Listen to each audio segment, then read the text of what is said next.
წაბლი ჩვენს თხილის და მოსავლის თემას ვაგრძელებთ. წაბლი არის ძალიან აქტუალური თემა შემოდგომაზე.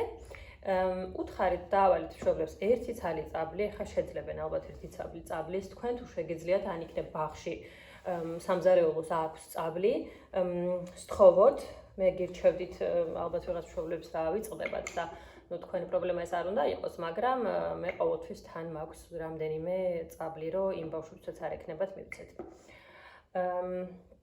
ხო, მოკლედ, წაბლი არ მაქვს მე ამ წუთას, ვითომ ჩათვალეთ ეს წაბლი არის და ხელისასარტყამ ინსტრუმენტს ტამ-ტამს ვიღებთ და შიგნით ვაგდებთ წაბლს. და ესეთ პატარა ლექს და თან მოძრაობას, ანუ ჯერ ვატრიალებთ წაბლს და მეორე ნაწილში ვახტუნავებთ წაბლს. მოკლედ, ვიწყებთ ტრიალებს, ზრიალებს, დაგორავს წაბლი, ტრიალებს, ზრიალებს, დაგორავს წაბლი.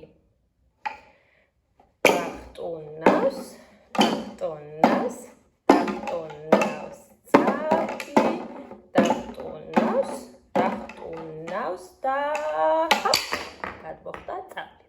ხო? ყველა წაბლი გადმოხდება. შეიძლება მანდ ეს გადმოხდნენ წაბლები, არანაირი პრობლემა არ არის, ხო?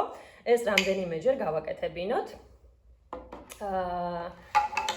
თავიდან გავახუროთ თან ცოტა ტრიალი რომ მოახერხონ და მერე წაბლის ხტუნაობა. ამას რომ რამდენიმეჯერ გავაკეთებთ, მერე შეგვიძლია გადმოვატრიალოთ და წაბლით დავუკრათ. აი ტრიალებს, ზრიალებს, დაგორავს წაბლი, ტრიალებს, ზრიალებს, დაგორავს წაბლი.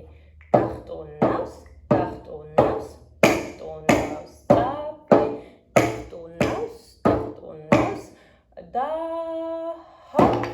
გადმოხდა წაბლი. ხო, ამას იატაკზე გააკეთებთ, წრეში შეგიძლიათ იჯდეთ. ეს რამდენიმეჯერ გააკეთოთ და ამაზე ძალიან იხალისებენ მოკლედ, ხო? როცა განმოხდება მერე ყველა კრებს თავის წაბლს ისევ და ისევ აქ აბრუნებთ, შეგიძლიათ ასე ვთქვათ, აქეთა მხარეს გააკეთოთ ეს ყველაფერი.